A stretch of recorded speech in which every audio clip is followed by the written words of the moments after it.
Hi, everyone. Thanks for watching Access Hockey MI. We have a different setup today, so we're going to try not to be too distracted by it. It doesn't look different to you. You wouldn't understand. You're not professional. You don't get it. We also have note sheets today in our laps instead of in front of us, so if you see us looking down or if you see these things coming up into the view, that was probably obnoxious. I apologize. We haven't quite invested in a teleprompter yet.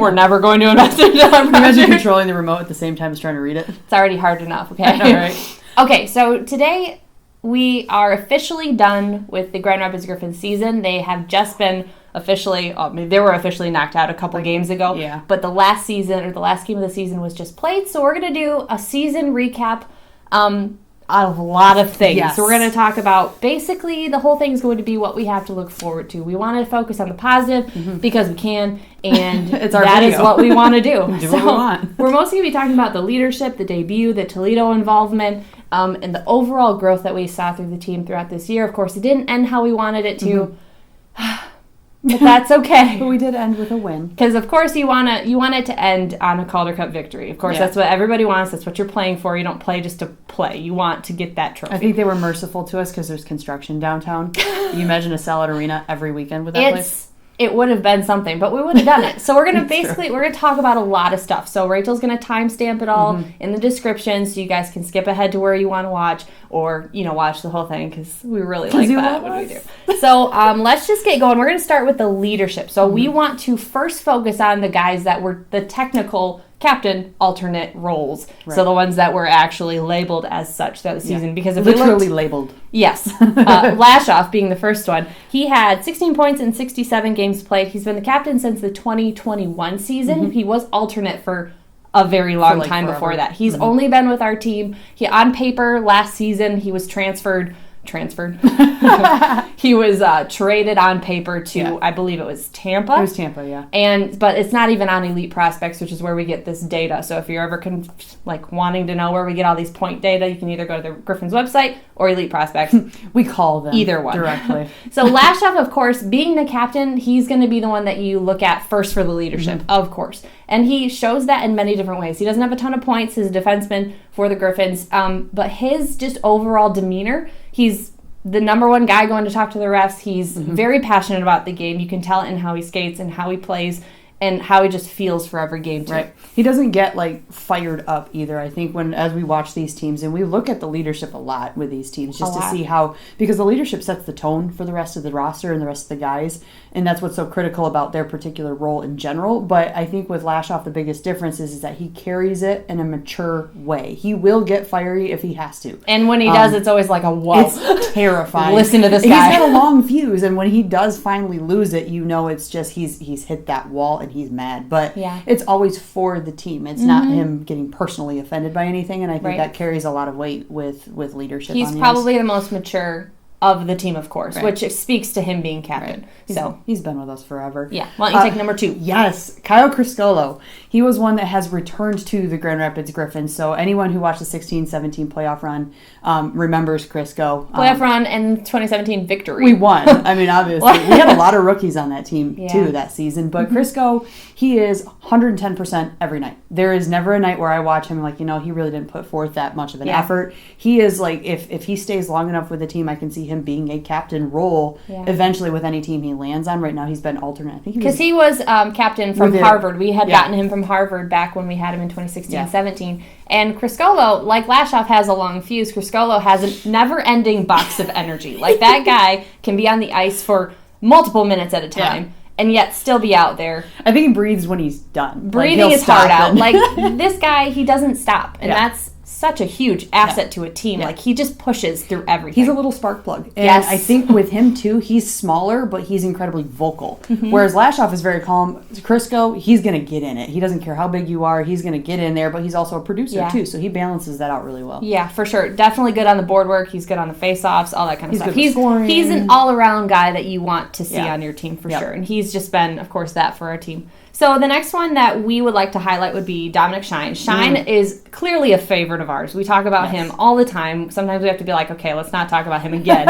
He's a spitfire. Driving home from church and we're like, let's talk about Dom. This guy, just like Criscolo, he doesn't back down from anything. He's got 32 points in 71 games played. He was an alternate this year as well, which was exciting for us to see because we've seen him. He's been with the Griffins for 5 full seasons. He had a partial season when he first came with us, but 5 seasons with the team, and he's grown exponentially in that time. But this guy, he just doesn't quit. He doesn't take no. And when you have a leadership team that doesn't quit, it's easy for the other guys to follow, and it's an exemplary style of play that he has. Too, I think he's shown the most technical growth this season too. As far as leadership, I think that's a quality you and I both have always thought he's had.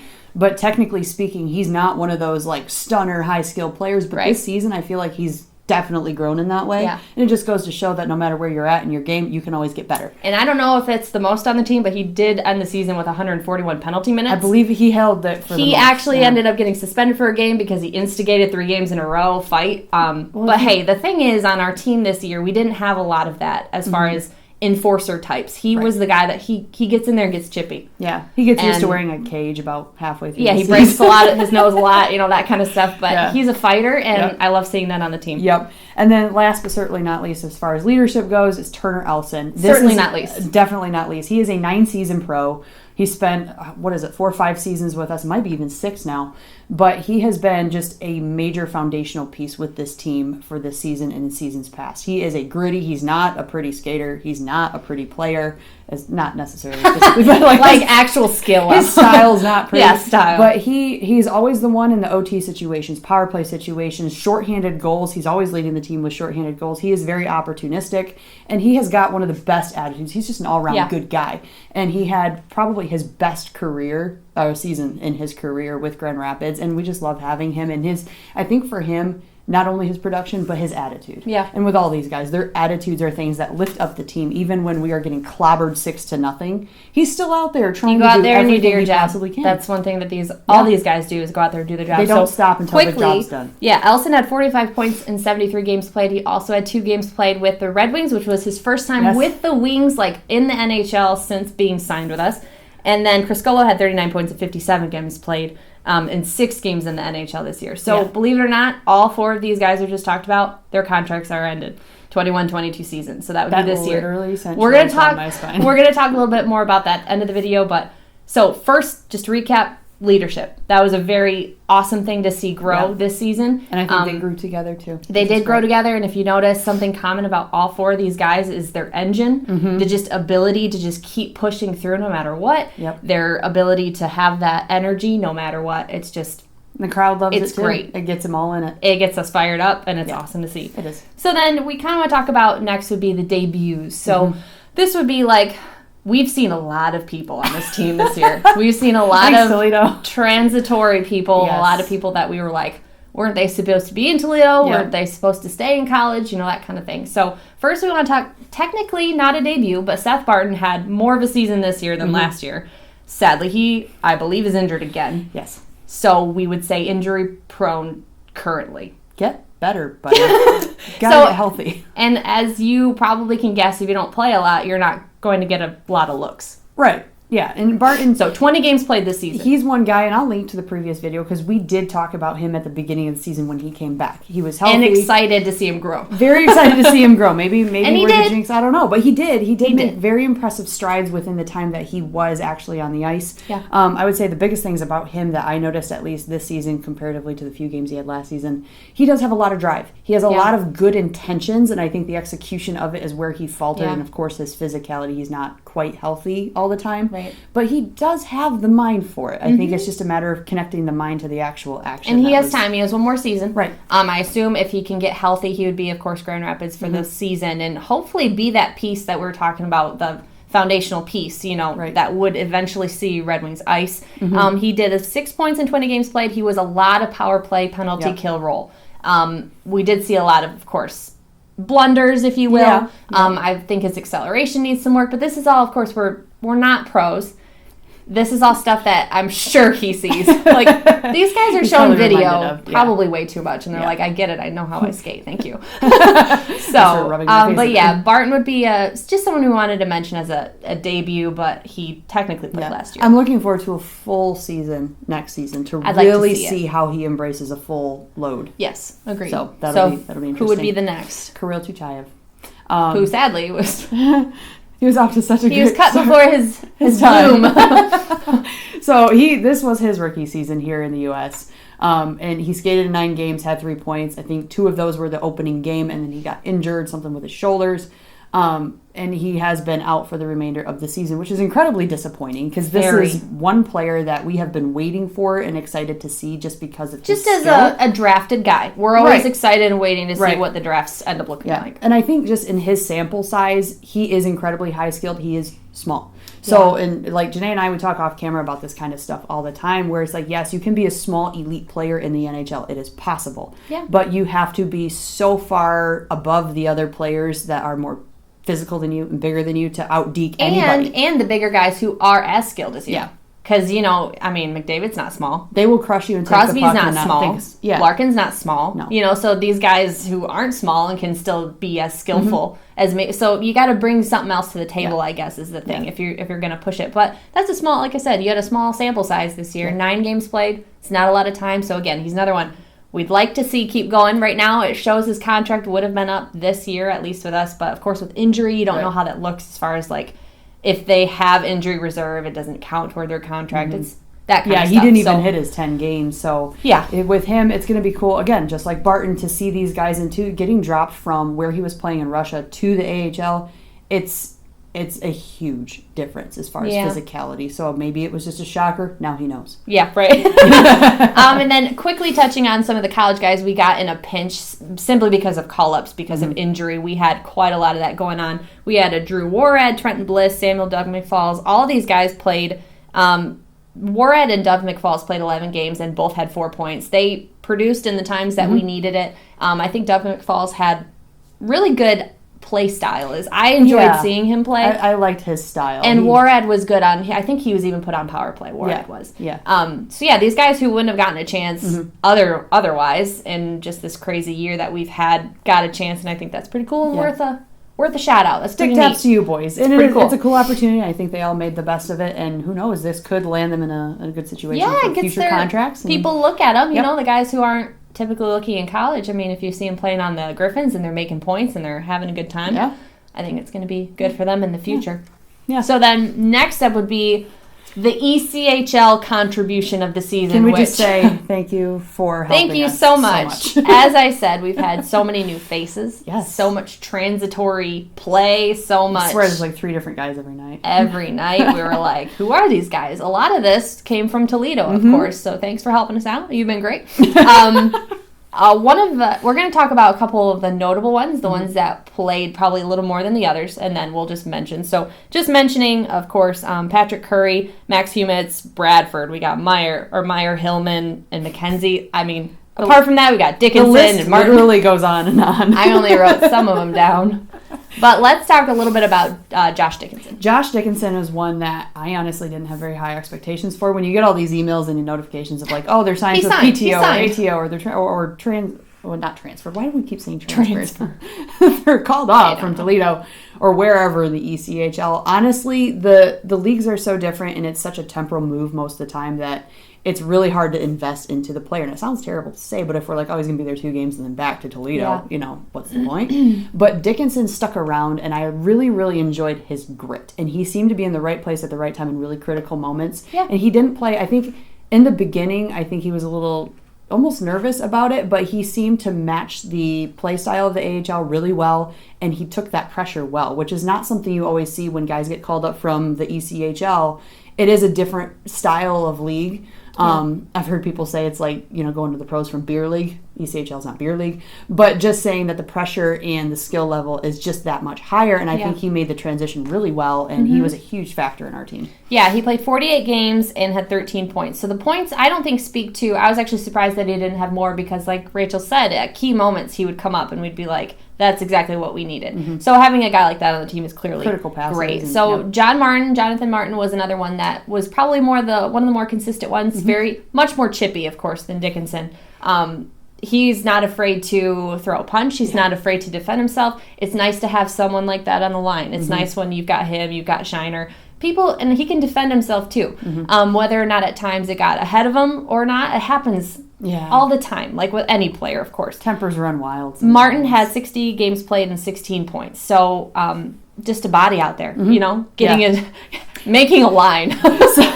Sometimes just you know what I mean? being the body in being front of the there net. is great sometimes in a the big season. boy too, and I would say for Martin, he's not one of those like really high skilled players. He's skilled. Don't get me wrong. Again, like Dickinson, came up sometimes where did that come from? Incredible moments, amazing. Like just getting his stick in the right spot, pushing in the right spot when other guys just seem to be losing gas. It's like in those moments, that's when you're like, I see. Okay. That is what he's here for. Exactly. Just a quick mention would be Kaden Fulcher. We also used him from Toledo. He's been with the Detroit Red Wings organization since drafting. Yeah. And he was 1-3-0 with the Griffins this year. He was kind of there for being a body because when Kelvin Pickard, pretty much our starting goaltender, got injured when he was up with the Red Wings, Victor Brattstrom took his place. Yep. And I think it was an understanding that Brattstrom was going to be the starter, Fulcher was going to be the backup. So Fulcher had to get called in for a couple games due to either Brattstrom being sick or starting a lot in a row. Flu bug. Yeah. So Kaden Fulcher, I think he's more Toledo. Yeah. After seeing him this year, I don't know that he's got a place long term. Yeah. Is probably my thought. It almost sounds harsh to say it that way, but that's what it is. When it comes down to it, Fulcher he's the happiest goalie I've ever seen. Discredit his personality. And watch his warm up. It will just bring joy to your life. But he is the bench cheerleader, though, too. Even if he's not playing, even if we're down, even if he's not the one out there, and that's where he wants to be. Right. He has always had such a good disposition ever since we first talked to him in Toledo. And I'll link that video, too, because that was years ago. But he has skill. He has enough, obviously, to get drafted in Toledo. He does really well. And I think that he does, yeah. I agree that might be his place, especially what's coming down the pipe. Either that or there's other teams. There's so many places he could go, and I just don't know that what we see coming and new drafts. I don't know. The direction that the team is taking. I just don't know. Yeah. I don't know if it's been if he's progressed enough to make that push. So those would be the ECHL contracts. I'd say notable mention was Murphy on there. Oh, Murphy would be. We can talk about him a little later. Okay. So then, I said that. Going into the compete level of this team, granted, we did not end where we wanted to, like I said. So our ending record was 33-35, 6-2. Not great. We were 7th in our division. I don't know what we were league-wide, but we were not great. Not first. Yeah, so it's not something that you would go into every game knowing you were going to win. It was more every game was kind of 50-50. Like, this could happen, and some teams it was like, this isn't happening. But sometimes it would, So they'd kind of draw you in, pull you back. But one thing about this team is that they didn't give up. It didn't matter if they were down 6-2. They didn't stop working hard. All the guys that we've mentioned, plus some, didn't stop putting in their all. Right. So that's definitely something to be said, as well as all the overtime pushes that we've had, all the times that Elson scored within 6 seconds of OT. Those things are what fans just eat up. Right. And it's just great. You don't think about the record in moments like that. Yeah. You're like, yeah, we won that game. We won the cup. Yes. And there's been some games where we had, it almost seemed not like all hope was lost, but definitely games where you're feeling the first and second period were just, you weren't the wind there. Is out of your sail. The wind is out of it. The team is struggling. You can tell they're struggling. The fans are out of it just for who knows what reason. But then they come back and, force overtime, force a shootout. And it's like there was one game, I think it was Berggren that got the OT goal. Yeah. Or no, it wasn't OT. Well, Murphy got a shootout goal to win the game. That was a great moment. Yeah, I think that was when Berggren tied it with a few seconds left. Could have been, yeah. That game, I know, I talked to so many people saying that felt like a playoff game. And there's moments like that where this team has something special. It's just a matter of putting those pieces together correctly. Yeah, we would always, Rachel and I would continually say that this team they play very well individually. Yeah. Each of them have very good individual efforts. It was just lacking consistency of the whole team at once putting those efforts across. So that would be pretty much that compete level. But nothing against anything they did this season as far as that goes. I mean, it was great to watch. Yeah. So overall growth, we're going to kind of zoom through these last ones as this video is going long. People sit and listen to podcasts for an hour, so I think that's true, okay. But I'm always concerned my camera's going to turn off. Oh, right. Batteries and stuff. Just kind of overall growth. We've touched on this a lot. We didn't mention Ryan Murphy in the leadership role. I wish we did earlier. Ryan Murphy is a defenseman. He got injured probably 20 games to go in the season, maybe? I want to say it was February. Very sad because he was actually leading in points. He had 53 games played, I think, and like a crazy amount of points as well. He was amongst the top 5 for the AHL as far as defensemen. Points. Quick notes on the growth. We have a few names written down. We're going to try zoom through these. Tyler Spezia is someone that we've talked about before, just like Shiner. Incredible player, incredible heart. So fast. Very fast. Yep. Both of these guys have played D at one point, and they're both forwards. Spezia was on D. They're both called on for the weirdest things, and they both produce, and they both just give their all. Both these guys' contracts is up this year, so hopefully we can see them. And I will say with Spezia, just one thing about him, that kid has worked so flippin' hard. And all these guys have, but it's nice to see him get rewarded with a consistent season in one place. Yeah, for sure. And of course, we don't want to forget, and you're probably like, you haven't taled about Berggren yet. We don't want to Everyone's forget. talking about Berggren right now. We don't want to forget about Hirose and Berggren. Yep. Hirose is one of my absolute favorite players to watch. One of the most talented guys that you'll see on the ice. I want him to play here again so bad. Or with the Red Wings somewhere. Don't let him go somewhere else. Please, he's going to be a thorn in our side. Do you have his points written down? Yes, he has 53 points in 57 games, and then he was also up with Detroit for 6 games and had 2 points in that. I did not write that down. He also does not stop with the energy, with the engine. Like this guy, he goes and goes and goes. I would say I have everywhere written down on my notes. Like he's incredibly skilled, and we've talked about him before. We've written about him before. Where starting with 0 professional experience prior to college or after college. He went to Michigan State. Spent too much time around hockey players. But he's incredibly versatile, too. Like, he's got such a calm demeanor, but he is literally everywhere on the ice, every situation. He gets hit, he bounces right back up. He does bounce up. And he's one of those smaller players, too. He's less than 170 pounds. Like, he's I think he's 5'10", maybe 5'11". Yeah, he's very slight, but he can do it all. So he was a major factor in the team this year. And of course, for purposes of drafted prospect development, Jonathan, Jay Bergs, Berggren did phenomenal this year. As everyone far as, knows that. Of course, points go. He was always someone that you could rely on for those points. I would say he does need to get bigger. I do think his size is kind of concerning to me as far as like his skill, kind of like who was the other one? Chachayev, where his skill has to kind of overcompensate for his size because playing against the more talented teams of our division, he was thrown off the puck quite easily. Doesn't mean he didn't go back and score, on a turnaround or something. But, like break their legs. There's places to grow. I will probably do another video about what we think the next year will bring, but Berggren will be another growth. Just for your own knowledge, 64 points in 70 games as a rookie. He now holds the record. I was going to say, franchise record for rookie. But one thing for him that I think will work in his favor, I don't think he's going to be in Detroit next season, guys.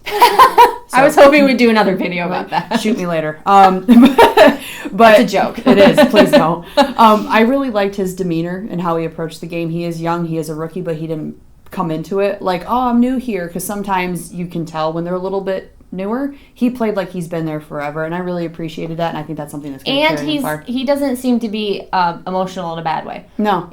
He's passionate about the game. He actually kind of has the same expression. Flat affect. Yeah. A very flat affect. Yeah. If he's winning, even when he celebrates, it's just like, yeah, I did it.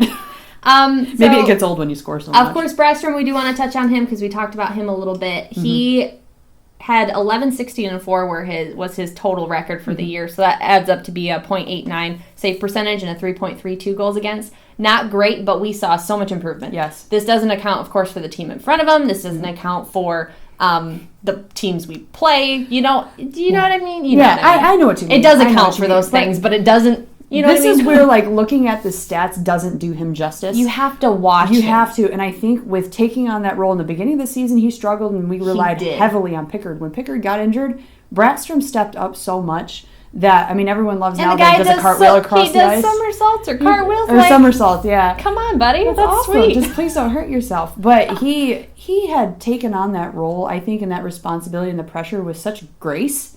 Yeah. And he doesn't... Just kind of like, okay. Yeah, he doesn't get upset. And I think in the beginning, too, I remember hearing interviews from him where he's like, I know I can do it. He's got the ability, and he was given the opportunity. He's got the confidence. Yeah, and I think if we are able to extend him one more season and keep him here, I think he's going to be a phenomenal goaltender. It's just a matter of he tapped into it. I think he found his stride. I think so, too. And I'd like to see him with, another team in front of him, see how he does. But yeah, this is the last contract year of his, so hopefully moving into the next segment, the last segment would be who we want to see renewed that is currently set to expire. So expire as far as like the contract is over. So all these guys on my list would include Brattstrom, Hirose, Shine, Lashoff, Elson. All these guys have contracts through 21-22, so I'd like to see them back. That's the end of that. So who do you want to see back? My list is the same, except I highlighted Hirose and Brattstrom specifically just because I don't want Hirose to slip through the cracks. I don't want him to go somewhere else. I do not want him anywhere else. I have nightmares about this kind of stuff. Like the season ends and I wake up and I'm like, oh my goodness, he's with Chicago. And then stop. Right? See, it's a nightmare. Wake up, it's okay. Stop. But see, so these are guys that I would love to see back. And same with Elson. Lash, for me, I think like Lash is going to live and die with the team. He lives here in Grand Rapids. Like, who would want to leave? He's got a family and all that, so stay. Right? And else, too. I think this is home for them now, and I think that's where my sentimentality can kind of get in the way. Yeah, where I'm like, they're home here. This is where we get girly, and we're like, I said that about McElrath, and he moved.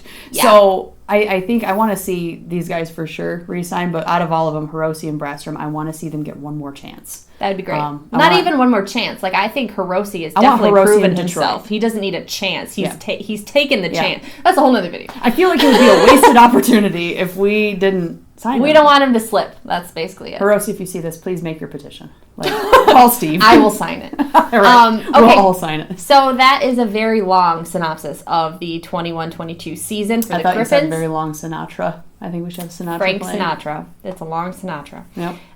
So if you caught any of that, please comment in the comments below, subscribe, and like this video. Let us know what you thought of the season, good or bad. Of course, there was bad. We just wanted to highlight the good. Everybody sees the bad, like...